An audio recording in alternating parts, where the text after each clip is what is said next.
Biden প্রশাসনের প্রত্যক্ষ মদতে টনকে ton বোমা ফেলে গাজাকে জ্বালিয়ে পুড়িয়ে ছারখার করেছে নেতানিয়াহু।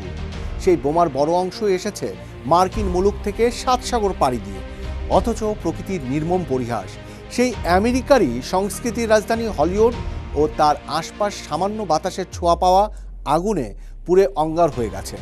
ধর্মের কল বাতাসে নড়েছে কিনা সে বিতর্ক বাদ দিলেও এই আগুনেই যেন খসে পড়েছে আমেরিকানদের ভদ্রতার মুখোশ। তথাকথিত সভ্য আমেরিকানদের অন্তরালের মুখোশ খুলে দিতেই আমাদের আজকের আয়োজন নেটিজেন ভার্সেস সিটিজেন। সঙ্গে আছে আব্দুল্লাহ হীরা। আমন্ত্রণ সবাইকে। আমেরিকায় কি গজব পড়ল? লস অ্যাঞ্জেলেসের দাবানলের ঘটনায় $200 বিলিয়নেরও বেশি ক্ষতির কথা 5 দিন আগেই উল্লেখ করেছে দ্য গার্ডিয়ান। এখন তা বেড়ে কেউ কেউ বলছে $275 বিলিয়ন ছাড়িয়েছে, যা টাকায় 330 লাখ কোটি টাকার মতো। মাথায় ঢুকছে না তো? একটু অপেক্ষা করুন। দাবানলে সবচেয়ে বড় ক্ষতি হয়েছে সাধারণ মানুষের জীবন ও সম্পত্তির। লক্ষাধিক মানুষ তাদের ঘরবাড়ি হারিয়ে শরণার্থী হয়ে পড়েছে।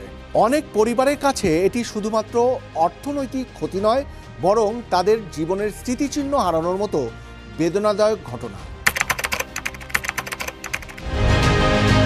জানলে অবাক হবেন, আমেরিকা নিজেদের সুরক্ষা বাজেট কমিয়ে ইসরায়েলকে সুরক্ষিত করতে মরিয়া ছিল গেল কয়েক বছরে। সিবিএস এর প্রতিবেদন বলছে, লস অ্যাঞ্জেলেসে গতবারের তুলনায় শুধু ফায়ার ব্রিগেডেই বাজেট কমিয়েছে $17.6 মিলিয়ন, যা পুরো বাজেটের 2% কম। অথচ গাজায় নির্বিচারে মানুষ মারতে আমেরিকা আগের তুলনায় $8 বিলিয়ন বাড়িয়ে সহায়তা করেছে $23 বিলিয়ন। এই তথ্য হৃদয়ে ক্ষত বাড়িয়েছে আমেরিকানদের। বাইডেন প্রশাসনের উপর বাড়িয়েছে ঘৃণা। যুক্তরাষ্ট্রের পশ্চিমাঞ্চলে ভয়াবহ দাবানলে ক্যালিফোর্নিয়া, ওরেগন এবং ওয়াশিংটন অঙ্গরাজ্যে অন্তত 30 জনের মৃত্যু হয়েছে। কয়েক ডজন মানুষ নিখোঁজ রয়েছেন। লাখের উপর মানুষকে নিজ বাড়ি ছেড়ে অন্যত্র চলে যেতে হয়েছে এবং অনেক ঘরবাড়ি পুড়ে গেছে। এই দাবানলকে গত 40 বছরের মধ্যে সবচেয়ে ভয়ঙ্কর হিসেবে বিবেচনা করা হচ্ছে। বিশেষজ্ঞদের মতে, আমেরিকায় দাবানল ভয়াবহ আকার ধারণ করার প্রধান কারণ হল জলবায়ু পরিবর্তন। ক্যালিফোর্নিয়া, অরেগন ও ওয়াশিংটনের মতো রাজ্যগুলোতে দীর্ঘস্থায়ী খরা, তাপমাত্রা বৃদ্ধি ও বাতাসের অস্বাভাবিক শুষ্কতা দাবানলকে তীব্র করে তুলেছে। সমুদ্র থেকে আসা ঝড়ো বাতাস দাবানলের তীব্রতা বহুগুণ বাড়িয়ে দেয়। মানুষের অবহেলা, বনাঞ্চলের দুর্বল ব্যবস্থাপনা এবং আবহাওয়া পরিবর্তনের চক্র মিলে এই সংকট সৃষ্টি করছে। ক্যালিফোর্নিয়ার ফায়ার সার্ভিসের প্রধান মার্ক হার্ডউইক বলেন, এই দাবানল দারুণভাবে ছোবল দিয়েছে এবং দ্রুত ছড়িয়ে পড়ছে। তার মতে, এমন তীব্রতর দাবানল আগে দেখা যায়নি। সেখানকার 10,000-এরও বেশি স্থাপনা ধ্বংস হয়েছে। বিশেষজ্ঞরা বলছে, দীর্ঘস্থায়ী খরা, অতি শুষ্ক আবহাওয়া এবং সমুদ্র থেকে আসা ঝড়ো বাতাস একসঙ্গে মিলে এই ভয়াবহ পরিস্থিতি তৈরি করেছে। পরিবেশগত বিপর্যয় এবং আবাসন সংকটের ফলে লাখ লাখ মানুষ গৃহহীন হয়ে পড়েছেন। পাশাপাশি এই পরিস্থিতিতে অসাধু বাড়িওয়ালারা ভাড়া বাড়িয়ে সাধারণ মানুষের কষ্টকে আরও বাড়িয়ে তুলছে।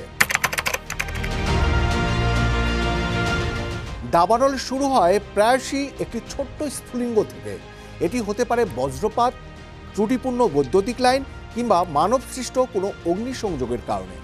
আমেরিকার অনেক জায়গায় শুষ্ক পাতা ও ঘাস দাবানলের জ্বালানি হিসেবে কাজ করে। এবার ক্যালিফোর্নিয়া, লস অ্যাঞ্জেলেসের দাবানলের পেছনে ত্রুটিপূর্ণ বৈদ্যুতিক লাইনের ভূমিকা ছিল বলে ধারণা করা হচ্ছে। প্রাকৃতিক কারণের পাশাপাশি বনের জমে থাকা শুকনো পাতাগুলো দাবানল দ্রুত ছড়িয়ে পড়ার পেছনে বড় ভূমিকা রাখে। ক্যালিফোর্নিয়ার গভর্নর গেভিন নিউসাম এই পরিস্থিতির জন্য জলবায়ু পরিবর্তনকে দায়ী করেছেন। তিনি বলেন, জলবায়ু পরিবর্তন নিয়ে আর তর্কের কোনো অবকাশ নেই। এটি জলবায়ু পরিবর্তনের কারণে সৃষ্ট জরুরি অবস্থা। এই আগুনেই যেন খসে পড়েছে আমেরিকানদের ভদ্রতার মুখোশ। আশেপাশে যাদের বাড়িগুলো আগুন থেকে বেঁচে গেছে, তারাও যেন আরেক কাঠি এগিয়ে। ঘর পোড়া মানুষগুলো বাড়ি ভাড়া খুঁজতে গিয়ে হয়েছে চরম হেনস্থার শিকার। সুযোগ বুঝেই বাড়িওয়ালারা ভাড়া বাড়িয়ে দিয়েছে কয়েক গুণ। পুড়ে যাওয়া বাড়ি ঘরে ঢুকে লুটপাট চালিয়েছে স্থানীয়রা। একের পর এক গ্রেপ্তার করেও তাদের থামাতে গিয়ে গলদঘর্ম হতে হয়েছে স্থানীয় পুলিশকে। এমনকি ফায়ার সার্ভিসের পোশাক পরেও চালিয়েছে লুটপাট।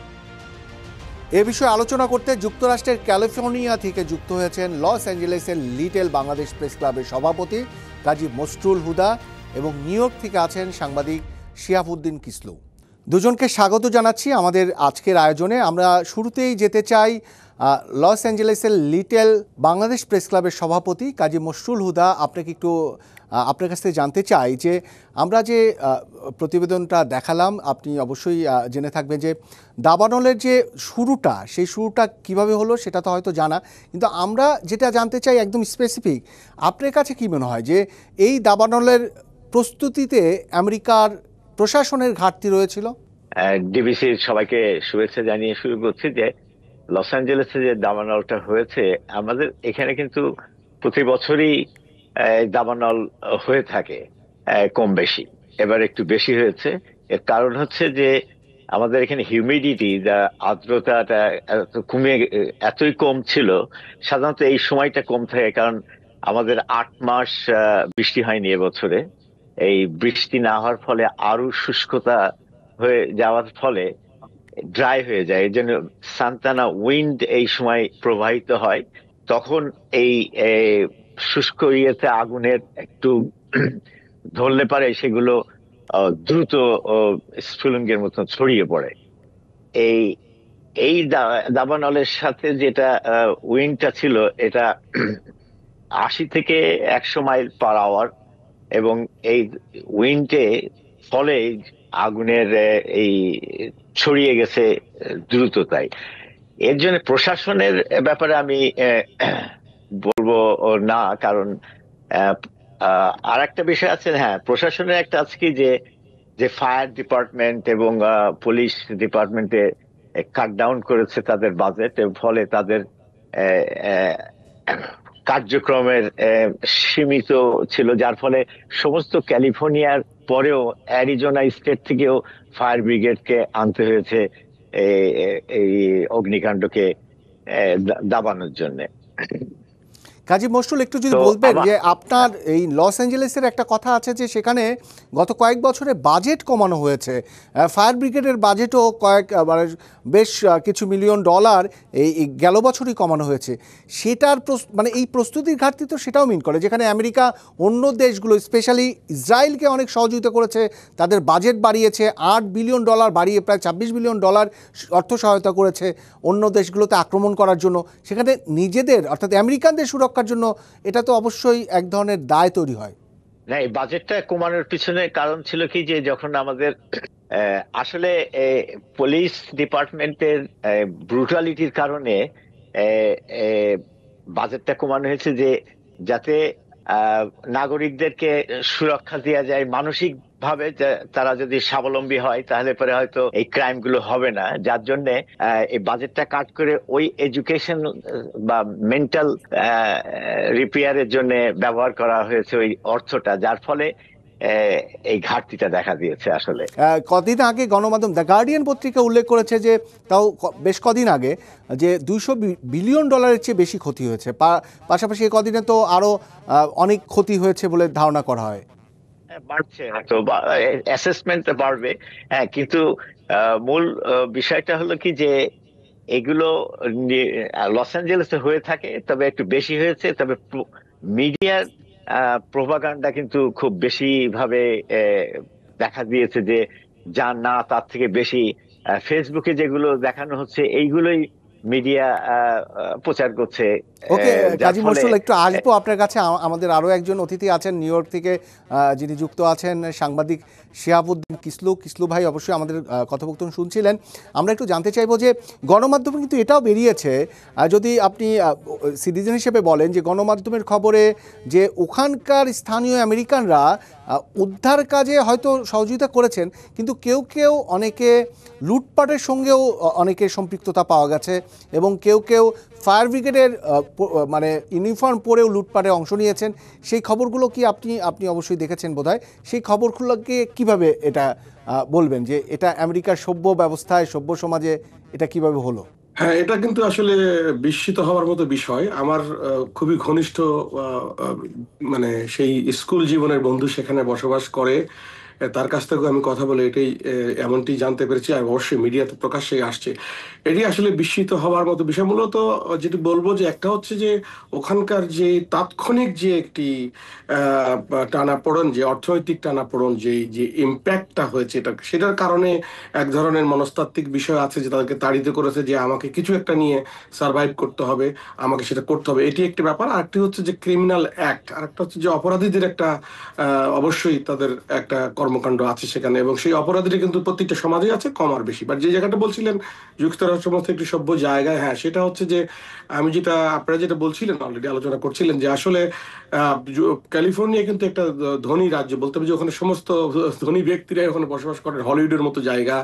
যদিও নিউ ইয়র্ক আমরা বলি যে আমার বিশ্বের রাজধানী, কিন্তু অর্থনৈতিকভাবে ক্যালিফোর্নিয়া কিন্তু ধনী, এবং সেখানে কিন্তু আমরা জানি যে এটা কিন্তু ডেমোক্রেটিক রাষ্ট্র। যদিও এর আগে আমরা আর্নল্ড শুয়ার্জনেগারকে দেখেছি রিপাবলিকান ছিলেন, কিন্তু সেখানেও যে এই ধরনের একটা ঘটনা ঘটবে, যে বাজেট কাটের মতো ঘটনা ঘটবে, সেখানে বাজেট দেওয়ার মতো অবস্থা থাকবে না, সেই জায়গাটা কিন্তু এর একটা ইম্প্যাক্ট, অর্থনৈতিকভাবে যে ওখানে যে একটা ইম্প্যাক্ট সোসাইটিতে ছিল ইভেন ডেমোক্রেটদের আমলেও, সেটি কিন্তু তার প্রমাণ করে। এবং যে কারণে যে অপরাধীরা তারা কিন্তু সুযোগটা নিয়েছে। এবং আমি বলবো যে এর কিন্তু যে মূল যে কারণটা অনুসন্ধান করা যাচ্ছে সেটি হচ্ছে কিন্তু রাজনীতি। এবং আপনারা জানেন যে রাজনীতির একটি বিষয় আছে, আমরা দেখেছি যে এখানেও এই এই যুক্তরাষ্ট্রেও কিন্তু রাজনীতিতে এই ধরনের একটি বিষয় আছে যে যে ডেমোক্রেট রাজ্য এবং রিপাবলিকান রাজ্য, এই ক্ষেত্রে কিন্তু বাজেটের তারতম্য হয়ে থাকে। যদিও স্টেটগুলো তাদের নিজস্ব বাজেট দিয়ে পরিচালিত হয়, কিন্তু সেখানে কিন্তু ফেডারেল বাজেট, কেন্দ্রীয় একটা বাজেটের মুখ্য ভূমিকা থাকে। এবং সেই জায়গা থেকে সবাই আশা করেছিল যে ক্যালিফোর্নিয়ার অবস্থাটা হয়তো ভিন্ন, কিন্তু আমরা এখন যেটি দেখতে পাচ্ছি বা যে বিষয়টি আপনি তুলে ধরলেন, তাতে পরিষ্কার বোঝা যায় যে সার্বিক অর্থনৈতিক অবস্থার যেই যে খারাপ পরিস্থিতি, সেটি কিন্তু এই ক্যালিফোর্নিয়ার জনসমাজেও বা সামাজিক ব্যবস্থাতেও অর্থনৈতিক যে দুরবস্থা সেটি বিদ্যমান ছিল। এবং যে কারণে সেখানেও কিন্তু ক্রাইম, যে অপরাধ প্রবণতা, সেটা বেড়ে গিয়েছিল। এবং সেখানকার মানুষের যে মনস্তাত্ত্বিক অবস্থা, বিশেষ করে অপরাধীদের ক্ষেত্রে, সেটা তো বিদ্যমান। এবং যারা অভাবের ক্ষেত্রে, কিংবা তারা যেখানে দেখা যাচ্ছে যে আমি যতটুকু জানি যে বিভিন্ন ইভেন সাংবাদিক বা বিভিন্ন সেলিব্রিটিরা তারা কিন্তু ওখানে সাহায্যে এগিয়ে আসছে। এবং আমি জানি অবশ্যই কাজী মাসুদা জানবেন যে ওখানে সাধারণ মানুষও কিন্তু মানুষের পাশে দাঁড়াচ্ছে। পাশাপাশি কিসলু ভাই, একটা বিষয় আপনার নজরে আনি যে সেখানে নৈতিকতার জায়গাটা তো এটা আছে যে লুটপাট করার চেষ্টা, সেখানে এটাও শুনতে পাওয়া গেছে, গণমাধ্যমেরই খবর, সেখানে যারা একেবারে আশ্রয়হীন হয়ে পড়েছেন, যারা নিজেদের বাসা বাড়ি ছেড়ে অন্য কোথাও অন্যত্র যাওয়ার প্ল্যান করেছেন, তাদের জন্য যে বাসা ভাড়া, নতুন ভাড়া নেওয়ার যে তারা কেউ কোনো উদ্যোগ নিলে সেই জায়গায় বাসা ভাড়া বাড়ানোর মতো, অর্থাৎ মৌসুমি ব্যবসায়ী যেটা বলা হয় আমাদের দেশে, থার্ড ওয়ার্ল্ডের কান্ট্রিকে অনেক সময় শুনতে হয়, সেখানে তো আমেরিকানরা সভ্য দেশ, সেখানেও এটা লক্ষ্য করা গেছে। সেটাকে কি বলবেন? হ্যাঁ, এটি এটি তো অবশ্যই সার্বিক বলবো যে এটা একটা পুঁজির পুঁজির যে চরিত্র, সেটা পরিষ্কার হয়ে গেছে। আর যেটি হচ্ছে যে আমি বলে রাখি যে ওখানকার যে গভর্নর নিউসাম, উনি কিন্তু একটি অলরেডি তার এক্সিকিউটিভ অর্ডার উনি দিয়েছেন যে এই যারা গ্রিডি, যারা রিয়েল এস্টেট ব্যবসায়ী, যারা লোভী এবং চতুর যে রিয়েল এস্টেট ব্যবসায়ী, তারা যেন অ্যাটলিস্ট তারা ওই ক্ষয়ক্ষতির এলাকায় যে বাড়িঘর কেনা কিংবা জমি জমা ক্রয় করার ক্ষেত্রে যেন অল্প দামে কিংবা মাত্র দামে কিনতে না পারে, বা আনসলিসিটেড যে বিষয়গুলো যে ক্রয়, সেগুলো যেন করতে না পারে, তার বিরুদ্ধে কিন্তু উনি একটা আইন জারি করেছেন। তো সেদিক থেকে কিছুটা হয়তো যারা ক্ষতিগ্রস্ত মানুষ তারা কিছুটা স্বস্তি পাবে। কিন্তু বিষয়টা হচ্ছে যে কথাটা বলছেন যে বাড়ি ভাড়া ক্ষেত্রে তারা একইভাবে গ্রিডি হয়ে উঠেছে, এটা অত্যন্ত দুঃখজনক ঘটনা। এটা অত্যন্ত দুঃখজনক ঘটনা। এবং এইটা কিন্তু আমরা সব জায়গায় দেখছি, ইভেন নিউ ইয়র্কেও দেখছি, যুক্তরাষ্ট্রে দেখছি যে কোভিড এর পরে, কোভিড কিন্তু চলে গেছে, সেখানে বাড়িওয়ালারা কিন্তু সরকারের কাছ থেকে ফেডারেল হেল্প পেয়েছে। অর্থাৎ যদি কোনো টিনেন্ট, ভাড়াটি যদি ভাড়া দিতে না পেরে থাকে, তাহলে কিন্তু সেই বাড়িওয়ালাকে ভাড়া দিয়েছে সরকার। তারপরেও কিন্তু এই বাড়িওয়ালারা এই কুমিরের কান্নায় তারা মানুষের সামনে আহাজারি করছে। কাজী মশরুল ভাই, আপনি যে এই কথাগুলো শুনছিলেন, আপনার কাছ থেকে এই বিষয়গুলো ঠিক কি ঘটেছিল? মানে গণমাধ্যমেই তো এগুলো বেরিয়েছে যে সুযোগ বুঝে লুটপাট করা, ফাঁকা বাড়ি পেয়ে লুটপাট করা, আবার যারা অন্য জায়গায় বাড়ি ভাড়া নেওয়ার চেষ্টা করেছিলেন তাদের জন্য বাড়ি ভাড়া বাড়িয়ে দেওয়া, এই যে অসঙ্গতিগুলো, যেটা সভ্য দেশের আমেরিকানদের সাথে যায় না, সেটি গণমাধ্যমে এসছে, সেটা আপনি কিভাবে আপনার জায়গা থেকে দেখেন?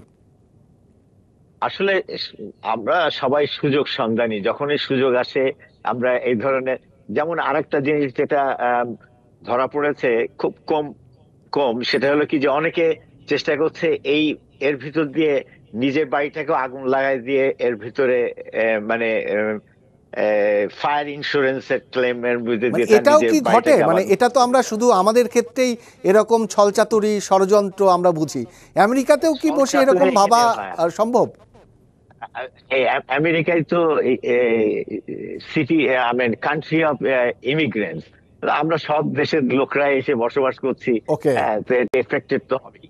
হ্যাঁ, সেই দিক থেকে আরো আরো একটা জিনিস যে আমরা কমিউনিটি থেকেও কিন্তু এই দুর্যোগে যারা শেল্টার নিয়েছে সেই সব জায়গায় এবং ফায়ার সার্ভিসে যারা কাজ করছে তাদেরকে লাঞ্চ প্রোভাইড বা ডিনার প্রোভাইডের জন্যও হেল্প করছে কমিউনিটি। এখানে যে মুসলিম মুনা আছে, স্টুডেন্ট ইন্টারন্যাশনাল অর্গানাইজেশন আছে, এরাও খাবারের ব্যাপারে হেল্প করছে। ব্যক্তিগতভাবে অনেক যারা রেস্টুরেন্টের মালিক তারাও ফুড দিয়েছে। তো কমিউনিটি থেকেও কিন্তু আমরা আমরা এই মানবতার ব্যাপারেও অগ্রসর ভূমিকা পালন করেছি। যদিও আমরা এফেক্টেড না, তাও যারা এফেক্টেড হয়েছে তাদেরকে সহায়তার চেষ্টা করেছি। এটা একটা দিক আমি মনে করি কমিউনিটির কাজী ভালো দিক। মশরুল, একটু যদি আর বলতে, নেটিজেন হিসেবে যদি আপনাকে বলতে বলা হয় যে এই ঘটনাটা ঠিক নেট দুনিয়ায় যে ধরনের রিপার্কেশন তৈরি করেছে, সেইটা ওই আমেরিকায় বসে লস অ্যাঞ্জেলেসের মতো জায়গায় থেকে সেটা কিভাবে আপনি ফেস করছেন, বা কোন কোন তথ্য আসলে অতি রঞ্জিত হচ্ছে, বা কি কি তথ্যর মধ্য দিয়ে আসলে সুবিধাও পাওয়া গেছে? মেনলি যেটা সবচেয়ে ক্ষতি হয়েছে যে যে ফেসবুকের ভিতর দিয়ে যেগুলো এসছে, যে আপনার এআই এর মাধ্যমে যে আগুনের ছবি দেখানো হচ্ছে, এই সমস্ত, যেমন হলিউড সাইন পুড়ে যাচ্ছে, এগুলো কিছুই হয়নি। হলিউড সাইডে আমাদের কিন্তু কোনো এফেক্টই করেনি। হ্যাঁ, কিন্তু এই জিনিসগুলো অতিরঞ্জিত করে দেখানো হচ্ছে। এবং আর সবচেয়ে বেশি আমাদের কাছে খারাপ লেগেছে যে বহির্বিশ্ব থেকে সবাই লানত দিচ্ছে লস অ্যাঞ্জেলেসের মানুষের, কি জন্য যে এটা একটা পাপী শহর এই হিসাবে।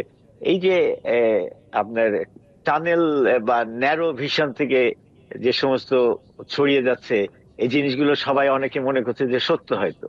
তো এই জিনিসগুলো খুব খারাপ যে আর মিডিয়াও একটি বিষয় কি আপনার খারাপ যাচাই লেগেছে বাছাই না কাজী করে। মশরুল, যে এই আমেরিকার আগুনের ঘটনা বা দাবানলের ঘটনা, বা আমেরিকা এই পরিস্থিতিতে একটা চাপের মধ্যে পড়েছে, আমেরিকার প্রশাসন, জো বাইডেন প্রশাসন, সেটা দেখে সম্ভবত বাংলাদেশের মানুষ কিছুটা অন্যরকমভাবে প্রতিক্রিয়া দেখানোর চেষ্টা করেছে, এরকম কিছু চোখে পড়েছে?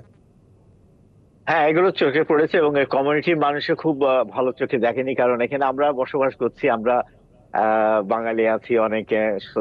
লস অ্যাঞ্জেলেসে 60-70 হাজার বাঙালি বসবাস করে।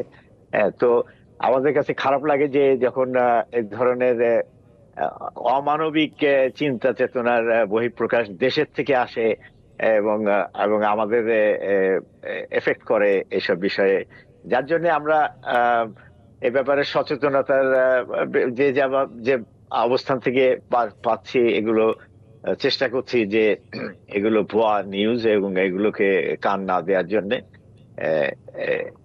এইভাবে ওকে, তাই আমরা চলছে একটু এখন নিউ ইয়র্ক আপাতত। থেকে সাংবাদিক শিহাবুদ্দিন কিসলু, সেখানটার যে আমরা শেষ করতে চাই এই আলোচনা।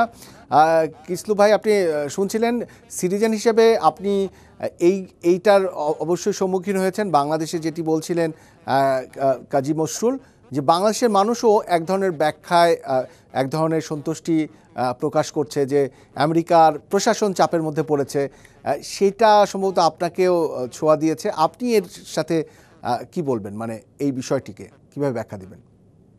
দেখুন, আমেরিকান প্রশাসনের চাপের মুখের যে পড়ার যে বিষয়টি, সেটি কিন্তু আসলে নির্বাচনের মধ্য দিয়ে সেই জায়গা থেকেই শেষ হয়েছে। আমি মনে করি বাংলাদেশিদের ক্ষেত্রে, প্রবাসী বাংলাদেশের মানুষের ক্ষেত্রে যারা বাংলাদেশে বসবাস, সে কারণটা, বিষয়টা হচ্ছে যে সারা বিশ্বের যে একটা অসামঞ্জস্যতা বিরাজ করছিল, যে double standard of American administration, সেটা কিন্তু তারা তার সেটাকে তার প্রতিবাদ স্বরূপে কিন্তু তারা ভোটে কিন্তু আমরা দেখেছি যে একটি ধর্মীয় অনুভূতি কাজ করেছে, এবং অবশ্যই ন্যায় অন্যায়ের বিষয়টি কাজ করেছে। যেহেতু আমরা জানেন আমরা আবেগপ্রবণ জাতি, আমরা বাঙালিরা ধর্ম ভীরু জাতি, ধর্মপ্রাণ জাতি, এবং সেই কারণে বাঙালিদের আবেগের জায়গায় কিন্তু আরেকটি বড় বিষয় যে ইসরায়েলকে সহযোগিতা করা এবং ইসরায়েলকে সহযোগিতা বাড়ানো, সেখানে আমেরিকানদের মানে সুরক্ষা নিশ্চিত না করে ইসরায়েলকে টেকসই করার চেষ্টা, সেটিতে আমেরিকার প্রশাসন জব্দ হয়েছে। আমেরিকানরা আসলে তারা নিজেদের অবশ্যই প্রতিক্রিয়া ব্যক্ত করবে, প্রশাসনকে থ্রেটের মধ্যে রাখবে, সেটাও একটা বড় কারণ। কিসলু ভাই, না, বিষয়টি আপনি যেভাবে দেখছেন অত্যন্ত একজন সচেতন নাগরিকের জায়গা থেকে দেখছেন, কিন্তু সত্য কথা যে বিষয়টি এখানে বলা দরকার সেটি হচ্ছে যে আমাদের এই যুক্তরাষ্ট্রে যে অভিবাসী সমাজ, সেই অভিবাসী সমাজে কিন্তু উন্নয়নশীল অনুন্নত দেশগুলো থেকে অভিবাসী সমাজরা আছে, তাদের মধ্যে এবং সাধারণ আমেরিকান যারা এখানে কয়েক জেনারেশন ধরে আছে, তারা দরিদ্র হোক বা নিম্নবিত্ত হোক বা মধ্যবিত্ত, যদিও এখানে মধ্যবিত্ত নিয়ে কিন্তু মধ্যবিত্তটা হারিয়ে যেতে চলেছে আমেরিকান সমাজে, ধনী এবং দরিদ্রের সমাজ, তাদের কিন্তু একটা ফারাক রয়েছে। যেটি বলতে চাচ্ছিলাম যে এই যে আপনি যেই জায়গাটা বলছিলেন যে আমরা মনে করছি আসলে আমাদের যেই জায়গাটাতে এফোর্ট দেওয়া উচিত সেটি হচ্ছে যে আমাদের এই আমরা যারা প্রবাসী বাংলাদেশি, বিশেষ করে বাংলাদেশের মানুষগুলো আছে, আমাদের জীবন বোধটা আসলে সম্পূর্ণভাবে এমন জায়গায় পৌঁছেছে যে আমরা আসলে আমাদের নিজেদেরকে হারিয়ে ফেলেছি। যে কারণে আপনি যেই জায়গাটা পজিটিভলি দেখছেন যে এটা বোধহয় সেই জায়গা থেকে তারা এটা করছে, আসলে তা না। যেটি আমরা দেখছি একটা হুজুগের ব্যাপার, একটা নেট দুনিয়ার যে একটা প্রভাব, সেই প্রভাবেরই অংশ হিসেবে দেখছেন, কিন্তু জীবন বোধের যে জায়গা, সেই জায়গাতেই কিন্তু আমরা তো বটেই প্রথমত প্রবাসের যারা বাংলাদেশের মানুষ তারা, আর এছাড়া যারা নিম্ন মধ্যবিত্ত বিত্তহীন বা দরিদ্র মানুষ, যে বিভিন্ন অভিবাসী সমাজ, তারা কিন্তু দৈনন্দিন তাদের জীবন সংগ্রাম নিয়েই ব্যস্ত, যে অভিবাসী সমাজ এবং বিশেষ করে যারা সংগ্রামী জীবন যাপন করে। আর আমাদের নেটের কারণে আমাদের জীবনবোধটা, আমি যেটা বলছিলাম যে নেট দুনিয়ার কারণে কিন্তু আমাদের জীবনবোধটা হারিয়ে গেছে। আমরা আসলে এই জীবনবোধের যে জায়গা, সেই জায়গায় আমরা নিজেদেরকে হারিয়ে ফেলেছি। অবশ্যই আরও বিস্তারিত আলোচনার কোনো একদিন সুযোগ পাবো। এই মুহূর্তে যে দুজন লস অ্যাঞ্জেলেসের লিটল বাংলাদেশ প্রেস ক্লাবের সভাপতি কাজী মসরুল হুদা এবং নিউ ইয়র্ক থেকে যুক্ত ছিলেন সাংবাদিক শিহাবুদ্দিন কিসলু, দুজনকে অসংখ্য ধন্যবাদ। বাংলাদেশকে আমরা প্রাকৃতিক সৌন্দর্যের দেশ বলি, কিন্তু এর সাথে জড়িয়ে আছে প্রাকৃতিক দুর্যোগের একটি তিক্ত বাস্তবতা। ঘূর্ণিঝড়, বন্যা, খরা এবং সাম্প্রতিককালে ভূমিকম্পের মতো দুর্যোগের ঝুঁকি বাংলাদেশে ক্রমশই বৃদ্ধি পাচ্ছে। আজকের আলোচনা হবে ভূমিকম্পের ঝুঁকি, এর সম্ভাব্য প্রভাব এবং আমাদের করণীয় নিয়ে। আমরা জানি বাংলাদেশ একটি দুর্যোগপ্রবণ দেশ, তবে ভূমিকম্পের মতো দুর্যোগের ঝুঁকি দিন দিন আরও বেড়ে চলেছে। কেন এই ঝুঁকি, কিভাবে আমরা এর থেকে রক্ষা পেতে পারি এবং এই পরিস্থিতি আমাদের জীবনযাত্রাকে কতটা প্রভাবিত করতে পারে, এসব প্রশ্নের উত্তর খুঁজব আজকের পর্বে। প্রিয় দর্শক, শুরু করা যাক আজকের দ্বিতীয় গুরুত্বপূর্ণ আলোচনা। বিশেষজ্ঞদের মতে বাংলাদেশে বড় মাত্রার ভূমিকম্পের ঝুঁকি খুবই বেশি। সাম্প্রতিক গবেষণাগুলো বলছে বিগত কয়েক দশক ধরে যেভাবে টেকটনিক প্লেটগুলো শক্তি সঞ্চয় করছে, তাতে বড় মাত্রার একটি ভূমিকম্প যে কোনো সময় ঘটতে পারে। সিলেট, চট্টগ্রাম এবং রংপুর অঞ্চল এই ঝুঁকিতে শীর্ষে রয়েছে। ঢাকার মতো শহরে, যেখানে জনসংখ্যার ঘনত্ব পৃথিবীর মধ্যে অন্যতম বেশি, একটি ভূমিকম্প হলে পরিস্থিতি ভয়াবহ আকার ধারণ করবে। বিশেষজ্ঞদের মতে যদি একটি বড় মাত্রার ভূমিকম্প ঘটে, তাহলে এটি শুধু ঢাকা শহর নয়, পুরো দেশের জন্য এক ভয়াবহ দুর্যোগ হয়ে উঠবে। শহরের ঘনবসতি এবং অপরিকল্পিত অবকাঠামো পরিস্থিতিকে আরও জটিল করে তুলবে। বিশেষজ্ঞরা বলছেন বাংলাদেশ 3টি ভূমিকম্প প্রবণ প্লেটের সংযোগস্থলে অবস্থিত। 3টি বড় tectonic plate, Indian plate, Eurasian plate এবং বার্মা প্লেটের সংযোগস্থল। বিশেষজ্ঞরা বলছেন বাংলাদেশ 3টি ভূমিকম্প প্রবণ প্লেটের সংযোগস্থলে অবস্থিত। এই প্লেটগুলো ক্রমাগত নড়াচড়া করছে, যা ভূমিকম্পের ঝুঁকি বাড়িয়ে তুলছে। এছাড়া বাংলাদেশের ঘনবসতি, অপরিকল্পিত নগরায়ন এবং দুর্বল ভবন নির্মাণের কারণে এই ঝুঁকি আরও বহুগুণ বেড়েছে। বিশেষ করে ঢাকা, চট্টগ্রাম এবং সিলেট অঞ্চলে ভূমিকম্পের প্রভাব সবচেয়ে মারাত্মক হতে পারে। একটি বড় ভূমিকম্পের আর্থিক ক্ষতির হিসাব সহজ নয়, তবে অনুমান করা যায় যে ক্ষতির পরিমাণ কয়েক বিলিয়ন ডলারে পৌঁছাতে পারে। ঢাকার মতো শহরে, যেখানে বেশিরভাগ ভবন ভূমিকম্প প্রতিরোধী নয়, সেখানে ব্যাপক ধ্বংসযজ্ঞ হতে পারে। যদি একটি বড় ভূমিকম্প ঘটে, সবার আগে নিজের নিরাপত্তা নিশ্চিত করতে হবে। বাড়ির ভেতরে থাকলে শক্ত কোনো আসবাবপত্র বা টেবিলের নিচে আশ্রয় নিতে হবে। যদি বাড়ির বাইরে থাকেন তাহলে উঁচু ভবন, গাছ বা বিদ্যুতের খুঁটির কাছ থেকে দূরে থাকতে হবে। ভূমিকম্প থেমে গেলে নিরাপদ স্থানে আশ্রয় নেওয়া এবং স্থানীয় প্রশাসনের নির্দেশনা অনুসরণ করা উচিত। ভূমিকম্পের তাৎক্ষণিক প্রভাব ছাড়াও এটি আমাদের দৈনন্দিন জীবনে দীর্ঘমেয়াদী সমস্যার সৃষ্টি করতে পারে। বিদ্যুৎ এবং গ্যাস সরবরাহ ব্যবস্থা সম্পূর্ণ ভেঙে পড়তে পারে। পানি সরবরাহের লাইন নষ্ট হলে পানির সংকট তৈরি হবে। যোগাযোগ ব্যবস্থায় বিঘ্ন ঘটলে বাজার, স্কুল, কলেজ, হাসপাতাল সবকিছুই বন্ধ হয়ে যেতে পারে। সবচেয়ে বড় প্রভাব পড়বে আমাদের মানসিক স্বাস্থ্যে। একটি দুর্যোগের পরে পরিস্থিতি পুনরায় স্থিতিশীল হতে সময় লাগে। সবচেয়ে বড় বিষয়গুলো মানুষের মধ্যে নিরাপত্তাহীনতা এবং মানসিক চাপ তৈরি হবে, যা দীর্ঘমেয়াদে আমাদের সামাজিক ও অর্থনৈতিক কাঠামোকে দুর্বল করে তুলবে। প্রতিরোধের প্রথম ধাপ হলো সচেতনতা এবং প্রস্তুতি। ভবন নির্মাণের সময় ভূমিকম্প প্রতিরোধী প্রযুক্তি ব্যবহার বাধ্যতামূলক করতে হবে। সরকারের পক্ষ থেকে ভূমিকম্প ঝুঁকি এলাকাগুলো চিহ্নিত করে সেগুলোতে বিশেষ সতর্কতা নেওয়া জরুরি। জনগণকে ভূমিকম্পের সময় কি করা উচিত তা সম্পর্কে সচেতন করতে হবে। স্কুল, কলেজ এবং অফিসে ভূমিকম্পের সময় করণীয় নিয়ে নিয়মিত মহড়া পরিচালনা করতে হবে। দুর্যোগ ব্যবস্থাপনা টিমকে উন্নত প্রযুক্তি এবং প্রশিক্ষণে আরও দক্ষ করে তুলতে হবে। দুর্যোগ ব্যবস্থাপনা কর্মসূচি আরও শক্তিশালী করতে হবে এবং জরুরি সেবা প্রদানকারী সংস্থাগুলোকে সবসময় প্রস্তুত রাখতে হবে। বাংলাদেশের দুর্যোগ ব্যবস্থাপনা ব্যবস্থায় অগ্রগতি হয়েছে, তবে ভূমিকম্পের ক্ষেত্রে এটি এখনও পর্যাপ্ত নয়। আমাদের ফায়ার সার্ভিস এবং সিভিল ডিফেন্সের সরঞ্জাম এখনও আধুনিক নয়। আমাদের ফায়ার সার্ভিস এবং সিভিল ডিফেন্সকে আরও আধুনিক যন্ত্রপাতি দিয়ে সজ্জিত করতে হবে। প্রশিক্ষিত জনবল বৃদ্ধি করতে হবে। এছাড়াও দুর্যোগকালীন ত্রাণ কার্যক্রমে দ্রুততা আনার জন্য আমাদের মানব সম্পদ উন্নয়ন এবং প্রযুক্তি ব্যবস্থাপনার উপর আরও জোর দিতে হবে। আজকের আলোচনা আমাদের একটি বড় শিক্ষা দেয়। প্রাকৃতিক দুর্যোগ এড়ানো সম্ভব নয়, কিন্তু প্রস্তুতি এবং সচেতনতার মাধ্যমে এর ক্ষয়ক্ষতি অনেক কমানো সম্ভব। ভূমিকম্পের মতো দুর্যোগের ঝুঁকি কমাতে আমাদের সকলের ভূমিকা গুরুত্বপূর্ণ। সরকার, নাগরিক এবং বেসামরিক সংস্থা একসঙ্গে কাজ করলে আমরা এই ঝুঁকিকে মোকাবেলা করতে পারব। সবার আগে আমাদের সচেতন হতে হবে এবং নিজেদের প্রস্তুত রাখতে হবে। আমরা যদি সচেতন হই, সরকারি নির্দেশনা মেনে চলি এবং উন্নত প্রযুক্তি ও পরিকল্পনা গ্রহণ করি, তাহলে আমরা একটি নিরাপদ ভবিষ্যৎ নিশ্চিত করতে পারব। মনে রাখবেন, প্রাকৃতিক দুর্যোগ এড়ানো সম্ভব নয়, কিন্তু সচেতনতা এবং প্রস্তুতির মাধ্যমে এর ক্ষয়ক্ষতি কমিয়ে আনা সম্ভব। এ বিষয়ে আলোচনা করতে অনলাইনে যুক্ত হয়েছেন ফায়ার সার্ভিস অ্যান্ড সিভিল ডিফেন্সের সাবেক পরিচালক অবসরপ্রাপ্ত মেজর AK শাকিল নওয়াজ এবং ভূমিকম্প বিশেষজ্ঞ অধ্যাপক ডক্টর M A আনসারী। দুজনকে স্বাগত জানাচ্ছি। আমি শুরুতে একটু শাকিল নওয়াজ আপনার কাছে যেতে চাই। আপনি সম্ভবত আমাদের প্রতিবেদনটা শুনছিলেন।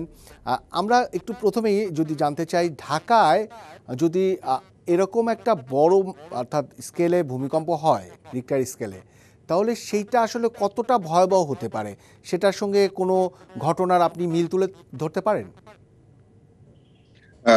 ধন্যবাদ আমাকে আমন্ত্রণ জানানোর জন্য। দেখেন, একটি বড় আকারের ভূমিকম্প ঢাকায় এবং আশেপাশে হলে পরে এটা কিন্তু পার্শিয়াল ড্যামেজ কিন্তু ঢাকায় বেশি হবে, কারণ ঢাকার যে ফ্যাক্টরগুলো রয়েছে এগুলো কনসিডার নিয়ে আসতে হবে। এখানে যদি দেখেন যে আমরা ঢাকায়, আমার শ্রদ্ধেয় স্যার এখানে আছেন, যে 65 এর উপরে এলাকা হলো আর্টিফিশিয়াল আর্থ ফিলিং এলাকা, যেখানে হলো বিল্ডিং কোড মেনে বিল্ডিং তৈরি করা হয়নি, যেটা মানে খুবই ডেঞ্জারাস এই ইয়েতে। তো আপনি যেটা বললেন যে ঢাকার আরেকটা জিনিস হলো, ঢাকার যে রাস্তাগুলো খুব ন্যারো এবং আর্টিফিশিয়াল আর্থ ফিলিং এবং পোর আর্থ দ্বারা এগুলা কিন্তু তৈরি, এগুলা ফাটল হয়ে যাবে। এবং বড় আকারে যদি ভূমিকম্প হয়, যেমন ঢাকাতে এখন 5 থেকে 6 লাখের উপরে আপনার বিল্ডিং গুলো আছে, এই বিল্ডিং এক রানা প্লাজার এক বিল্ডিং আপনি মোকাবেলা করতেই আমাদের পুরা ন্যাশনাল রিসোর্স দিয়েই কিন্তু 15-20 দিনের মতো সময় লেগেছে। তো এরকম একটা পরিস্থিতিতে যেখানে আমরা হাইপোথিসিস ওয়েতে যেটা করা হয়েছে, তা ইনস্ট্যান্টলি 75,000 বা 1 লাখ বিল্ডিং ভেঙে যাবে। তো এরকম যদি বিল্ডিং ভাঙে তাহলে কি পরিমাণ ক্ষতি হইতে পারে আপনি কল্পনা করতে পারেন। মোট কথা, ঢাকায় যদি এরকম ডিভাস্টেটিং ইফেক্টটা হয়, তাহলে কিন্তু উদ্ধার কাজ আপনিই করতে হবে। ফায়ার সার্ভিস বা যে বলেন কেউ যেতে পারবে না, যাবে হয়তো 5-7 দিন পরে যাবে, বাট এই সময়টুকুই করার জন্য আমি মনে মানে করি যে সেই কমিউনিটি ডিজাস্টারটা কোন লেভেলে, রিক্টার স্কেলের কোন লেভেলে হলে ঢাকা এরকম ড্যামেজ হবে? এটা যেটা হলো যে আমাদের নিয়ারেস্ট ফল্ট যেটা ধরা হয়েছে, যেটা মধুপুর 8-এর উপরে 8-এর উপরে হলে পরেই আপনার এটা হবে, এর ডিভাস্টেটিং এফেক্ট অনেক বেশি হবে। আর যে বিল্ডিং গুলাতে তৈরি করা হয়েছে, এই বিল্ডিং গুলা স্যার আরো ভালো বলতে পারবে, এগুলা এই পরিমাণের ইটা কম্পন ধরে রাখার কিন্তু নাই, কারণ আর্টিফিশিয়াল আর্থ ফিলিং এ হলে পরে এগুলো অনেকগুলো ইফেক্ট এখানে কিন্তু এখানে হবে, লিকুইফিকেশন হবে, তারপরে টপলিং হবে, গ্রাউন্ড আপনার লর্চিং টর্চিং হবে, তো বিল্ডিং গুলো আপনার কিন্তু হয়ে যাবে। তো সেই জায়গাগুলোতে যে বিল্ডিং গুলো আমাদের তৈরি করে, শুধু আমরা কিন্তু উপরে এখন কিন্তু বিল্ডিং গুলো আমরা হাই রাইজে উপরের দিকে যাচ্ছি। ঢাকাতে এখন 40 তলার উপরে কিন্তু বিল্ডিং গুলো হচ্ছে। বনানীতে যদি আপনি যান, সেখানে 12 তলা, 18 তলা, 20 তলা এবং 40 তলা বিল্ডিং আছে। তো এই বিল্ডিং গুলা বিল্ডিং কোড মেনে তৈরি করা হয়েছে, এখানে বিরাট ফ্যাক্টর। এবং ইঞ্জিনিয়ারিং এই ঘাপলা থাকলে পরে কোনোভাবে আপনি কিন্তু এইটার মৃত্যুকে কোনোভাবে আপনি করতে পারবেন না। এবং ভূমিকম্পের জন্য বড় প্রবলেম হলো বিল্ডিং, এবং এই বিল্ডিং গুলা যদি আপনি ডিজাইন ড্রয়িং যদি ঠিক মতো না মেনে করা হয়, তাহলে এটা হবে না। এবং আই এম শিওর রাজুক এটার কট্টুকি করে, রাজুকের স্পেশালিস্টই হলো আপনি ফারের উপরে, তাদের কিন্তু আপনার শুধু আগে ড্রয়িং এর উপরে তারা করতো, এখন হয়তো তারা রিসেন্টলি তারা হলো আর্কিটেকচারাল এমএপি উপরে আপনি তারা বলবেন, ইম্পর্টেন্ট। আমরা একটু ডক্টর এম এ আনসারের কাছে যেতে চাই। আপনি অবশ্যই বলবেন, আরেকটি বিষয় বলবেন যে আমাদের এই মানে মানে যখন এই ঝুঁকিটার মধ্যে পড়বে বাংলাদেশ বা ঢাকা, এটার মোকাবেলার মানে কোন ধরনের প্রস্তুতি আছে সেটাও মেজর শাকিল আপনি যদি বলেন। আমরা একটু ডক্টর এম এ আনসারি আপনার কাছ থেকে জানতে চাই, একজন সিটিজেন হিসেবে এই ধরনের শঙ্কা নিয়ে যদি থাকতে হয় যে কোনো একদিন যদি এরকম একটা ডিজাস্টার হয় রিক্টার স্কেলে, সেটা ঢাকা সিটির অর্থাৎ বাংলাদেশেরই হয়তো দুর্যোগ নেমে বসবে, স্পেশালি ঢাকা সিটি, সেখানে আসলে কয়টা ভবন রয়েছে যে এইটার সেফটি মুডে আছে, বা এই ধরনের ডিজাস্টার কোন ডিজাস্টারের সঙ্গে আসলে তুলনা করা চলে যে এইরকম লেভেলে হতে পারে? ধন্যবাদ আপনাকে। আসলে আপনি যদি একটু হিস্ট্রি দেখেন, আপনি আসলে তো হঠাৎ করে মাঝখান দিয়ে জিজ্ঞেস করছেন, হিস্ট্রিক্যালি আমাদের এখানে 7টা বড় ভূমিকম্প হয়েছে, যেগুলা হচ্ছে 7-এর উপরে। হ্যাঁ, এবং তার মধ্যে যেগুলো 8 মাত্রার সেগুলো আমরা বলি যে 300 বছর পর পর আসার সম্ভাবনা, আর যেগুলো হচ্ছে 7 মাত্রার সেগুলো হচ্ছে 125 বছর পর পর আসা। তো ওই হিসাবে আমাদের 1885 সালে বেঙ্গল আর্থকুয়েক হয়েছে, যেটার জন্য যমুনা ব্রিজটা ডিজাইন করা হয়েছে। 1869 সালে কাছাড় আর্থকুয়েক হয়েছে, যেটা 7 ম্যাগনিটিউড। তো এই আর্থকুয়েকগুলো যদি আমি কেন বলছি, দেখেন এই 7 বা 7.5 মাত্রা আর্থকুয়েকে কিন্তু টার্কিতে এখন থেকে বছর 2 আগে প্রায় 50,000 লোক মারা গেছে। So it is not in the capital, almost capital থেকে বেশ দূরে একটা জায়গায়, যেটা আর্থকুয়েক রেজিস্ট্যান্ট বিল্ডিংগুলো ডিজাইন করা হয়নি এরকম একটা শহরে। এবং সিরিয়াতেও ওরকম 10,000 লোক মারা গেছে, মোট 60,000 লোক মারা গেছে ব্যাক অলমোস্ট 2 ইয়ার্স ব্যাক। কেন? একটাই, আপনি যদি ছবি দেখেন দেখবেন যে ওখানে বিল্ডিং কোডগুলা, অর্থাৎ যে ভবনগুলো নির্মাণ করা হচ্ছে বিল্ডিং কোড না মেনে। আপনি যে প্রশ্নটা করলেন, আমি যদি তার সাথে শাকিল যেটা বলছিল যে রানা প্লাজার কথা, তো রানা প্লাজার পরে আমরা কিন্তু বাংলাদেশের গার্মেন্ট ইন্ডাস্ট্রি প্রায় 3,500 ফ্যাক্টরি বিল্ডিং চেক করেছি, এবং চেক করে আমরা দেখেছি যে তার মধ্যে 30%-এর মধ্যে বিল্ডিং কিন্তু মোটামুটি বিল্ডিং কোড মেনে করেছে। তার মধ্যে আরো 30% বিল্ডিং আছে যেগুলা মধ্যম মানের বিল্ডিং কোড মেনে করেছে, আর 40% বিল্ডিং কিন্তু বিল্ডিং কোড একেবারে মেনে না করেছে, সেটা হচ্ছে গার্মেন্ট ইন্ডাস্ট্রিতে। ঠিক একইভাবে আমরা আরেকটা সার্ভে করেছি রাজুকের অর্থায়নে, সেখানে দেখা গেছে যে ঢাকা শহরে যে স্কুল বিল্ডিংগুলো আছে, হসপিটাল বিল্ডিংগুলো আছে, তার রাফলি 35% বিল্ডিংয়ের কিন্তু কোনো রকম মানে ব্যত্যয় হয়েছে, অর্থাৎ ভবন নির্মাণের যে বিল্ডিং কোডের যে গাইডলাইন বলা আছে সেগুলো না মেনে করতে। আমাদের বসুন্ধরা এলাকা আছে, আমাদের নিকুঞ্জ এলাকা আছে, আমাদের পূর্বাঞ্চলে পার্শিয়াল কিছু জায়গা আছে যেগুলো ভরাট, মানে জলসিঁড়ি আছে। তো এই জায়গাগুলোকে ভবন নির্মাণ করলে যেটা হবে, যে নর্মাল একটা শক্ত মাটিতে যদি আমি ভবন নির্মাণ করি এবং ভূমিকম্প আসে একটা 7 মাত্রা, সেটা যেটা ক্ষতি, বা নরম মাটিতে যদি ভবন নির্মাণ করি আমরা একই বিল্ডিং একই কায়দায় যদি তৈরি করি, দেখা যাবে যে ওই বিল্ডিংগুলো বেশি ক্ষতি হচ্ছে। কিন্তু নরম মাটিতে যদি ভবন নির্মাণ করেন, ওটার জন্য আলাদা ডেডিকেটেড টেকনিক আছে, আমরা বলি গ্রাউন্ড ইমপ্রুভমেন্ট টেকনিক, অর্থাৎ মাটিকে ইমপ্রুভ করে বিল্ডিং নির্মাণ করতে হবে। খালি কিন্তু একটু আমি জানতে চাই ডক্টর আনসারি, এখানটায় এই যে নরম মাটির কথা বলছিলেন, যেসব জায়গায় নরম মাটিতে ভবন নির্মাণের জন্য স্ট্রাকচারাল মানে কাজ এগোয় বা ভবন নির্মাণ হয়, সেখানে অনেক সময় আমরা শুনতে পাই বা বলা হয়ে থাকে যে নরম মাটির জন্য উপযোগী এক ধরনের বেসমেন্ট তারা স্ট্রাকচার দিয়েছে। এটাকে আসলে মানা হয় না? নরম মাটির জন্য তো এক ধরনের না না, আসলে যেটা এই কথাটা ঠিক প্রক্রিয়া না। থাকার কথা। মানে আমি তো স্ট্রাকচারাল ইঞ্জিনিয়ার, আমি আসলে জিওটেকনিক্যাল ইঞ্জিনিয়ার, আমি যতদূর জানি এই ধরনের কোনো টেকনিকই নাই। আসলে নিয়ম হচ্ছে যে খারাপ মাটিতে যদি আপনার ভবন নির্মাণ করতে হয়, আপনাকে মাটিটাকে ইমপ্রুভ করেই করতে হবে। এটা সারা ওকে, ওয়ার্ল্ডে এটাই প্র্যাকটিস।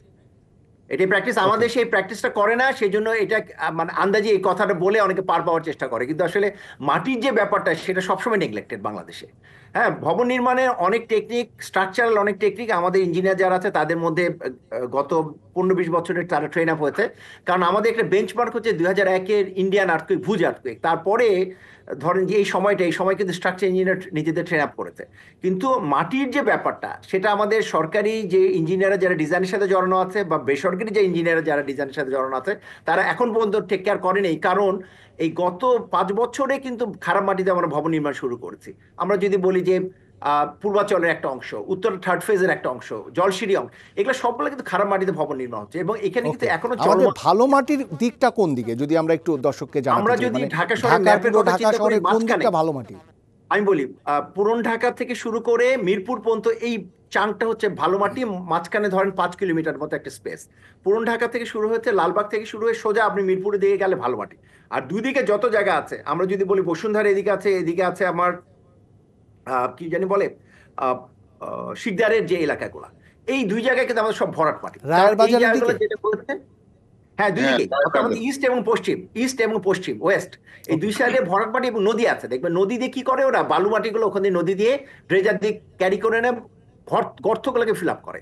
এই গর্ত ফিল আপ করে যখন ভবন নির্মাণ করে, গর্ত তো আপনি অল্প টাকা দিয়ে ফিল আপ করবেন, কারণ আপনি যদি দুমুচ করেন মাটি বেশি লাগবে, কোনো ওকে। কন্ট্রাক্টরই চাইবে আমরা না তার একটু খরচ বেশি। আবার আপনার কাছে আসবো, একটু যেতে চাই মেজর শাকিল আপনার কাছে। আপনি যদি একটু নেটিজেন হিসেবে বলতেন যে এই ধরনের দুর্যোগ যদি কখনো আসে, সেইটা আমাদের ঢাকায়, যেটা আমরা অবশ্যই জানি 2 কোটির উপরে লোক বাস করে, মানে প্যানিকড অবস্থাটা কি হবে? মানে সেটাও তো একটা বড় ডিজাস্টার। মানে ভবন ধসের মধ্য দিয়ে যত না প্রাণ বা হতাহত হবে, এই প্যানিক অ্যাটাকটাও তো অনেক বড় ব্যাপার হয়ে দাঁড়াবে এই শহরের জন্য।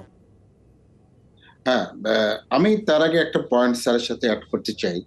ঢাকা শুধু এই নরম মাটি না, ঢাকার আরেকটা জিনিস হলো, আপনি পিডাব্লিউডি, এমডিপিআই এবং এসসিআরআইপি যদি আপনি রিপোর্টটা পান, প্রতি বছর কিন্তু পানির লেভেল কিন্তু গ্রীষ্মকালে আপনার কিন্তু চলে যাচ্ছে আপনার 0.6 থেকে 2 মিটার নিচের দিকে। এবং এটাকে বলা হয় যে হাইড্রোমেকানিক্যাল কাপলিং কনসেপ্টের যদি আমরা আসি, হাইড্রোস্ট্যাটিক প্রেশার কিন্তু আপনার হয়ে যাচ্ছে, এবং এটা হলে ক্রাস্টের উপরে কিন্তু আপনার প্রেশার পাবে এবং বিচ্যুতি হবে। এটাও কিন্তু একটা ভালনারেবল দিক কিন্তু আমাদের এই ঢাকাতে। যেমন সেন্ট্রাল ক্যালিফোর্নিয়াতে এই পানিটা নিচে যাওয়ার ফলে আপনার কিন্তু এখানে অনেক ভূমিকম্প কিন্তু এখানে হয়েছে, এবং ভারতের যেটা কোনায় ওয়াটার রিজার্ভার এই এলাকা হয়েছে কন্ডেন্সার। তো এটাও কিন্তু আমাদের একটা কনসিডার নিতে হবে, এটা কিন্তু বড় একটা বিরাট ফ্যাক্টর। আর যেটা বললেন যে আপনি প্যানিক কখন হবে, আপনি যখন সচেতনতা যখন না থাকবে তখন কিন্তু প্যানিক হবেই। আপনি বলেন আপনার জায়গায় আমার জায়গায় যদি আজকে যদি ভূমিকম্প হয়, you ask yourself, we prepare? আমি সোজা কথা বলবো, we are not prepare at all. আবার উদাহরণ দিই, জাপানের দেখেন 80 থেকে 85% উদ্ধার কিন্তু কাজই করে কমিউনিটি, কিন্তু আমাদের ওই লেভেলটা কিন্তু খুব দুর্বলতা রয়েছে। এবং এই কমিউনিটির দায়িত্বটা দিচ্ছেন সবচেয়ে অযোগ্য অথর্ব সিটি কর্পোরেশনের উপরে। তাকে আপনি ডিজাস্টারের কমিটি হেড বানিয়ে রেখেছেন, তারপরে যোগ্যতা নাই, কোনো কিছু নাই, এবং সে কারো কোনো নেয় না। তো আমাদের এই জায়গাগুলোকে কিন্তু ইম্পর্টেন্স দিতে হবে, এবং আমাদের ডিজাস্টার কালচার তৈরি করতে হবে সব লেভেল। দিনের বেলায় শুরু হবে যে আগুন লাগলে পরে কি হবে, ভূমিকম্প লাগলে পরে কি হবে, প্রত্যেকটা সেক্টরে, প্রত্যেকটা জায়গায়। আপনি দেখেন, আপনি যদি এডুকেশন লেভেলে যদি আপনি 20 মার্কস দিয়ে দেন যে পরীক্ষাতে অবশ্যই দুর্যোগ নিয়ে থাকবে, এই বাচ্চারা কিন্তু বাধ্য হবে শিখতে। চাকরির জন্য যদি বলে থাকেন 20 মার্ক থাকবে, তাহলে কিন্তু বাধ্য হবে, বাধ্যতার ভিতরে এই ডিজাস্টার কালচারটা ডেভেলপ করতে হবে। আমি আপনাকে বলতে পারি, এই ভূমিকম্পটা বললে র্যাপিড অনসেট ডিজাস্টার, এখানে কিন্তু আপনি কিন্তু কাকে বলে আসবে না। তো এই লেভেলে যদি প্রিপারেশন নেয়, আপনারা যেটা বলেন আর স্যার যেটা বলেন, স্যার আমার কিন্তু শিক্ষক, আমি এটা বলতে পারি, ঢাকা শহরে যদি 7 রিক্টার বা স্কেল বা নিয়ার অ্যাবাউট 8 রিক্টার স্কেলে ভূমিকম্প হয়, এই ঢাকাতে উদ্ধার কাজ কেউ করতে পারবে না, বাইরের থেকে লোক আসতে হবে, এবং তারাও আসতে পারবে না। বর্ষার সময় একরকম অবস্থা হবে, শীতকালে আরেক রকম অবস্থা হবে। মোট কথায় এখানকে উদ্ধার কাজ পরিচালনা করতে হলে আমাদের ভার্টিক্যাল অ্যাসেট গুলা হেলিকপ্টার ছাড়া কোনো থাকবে না। কদিন আগে আমরা স্টেশনই সচিবালয়ের আগুন দেখছিলাম, পাশে ফায়ার ব্রিগেডের সার্ভিস ছিল, ভেতরে ছিল, সেটা কিন্তু কিছুই নিভাতে করতে অনেক পারে না। কষ্ট হয়েছিল। বঙ্গবাজারে কি করতে পারতে? কিছুই করতে পারে না। তো এটাকে আমি মনে করি ফায়ারকে উন্নতি করার চেয়ে কমিউনিটি লেভেলের উন্নতি করতে হবে। এই ওকে, যে ওকে, আমরা অবশ্যই তাই। আমরা একেবারে শেষ আমাদের পর্যায়ে আমরা অধ্যাপক ডক্টর এম এ আনসারী, আপনাকে দিয়ে শেষ করতে চাই।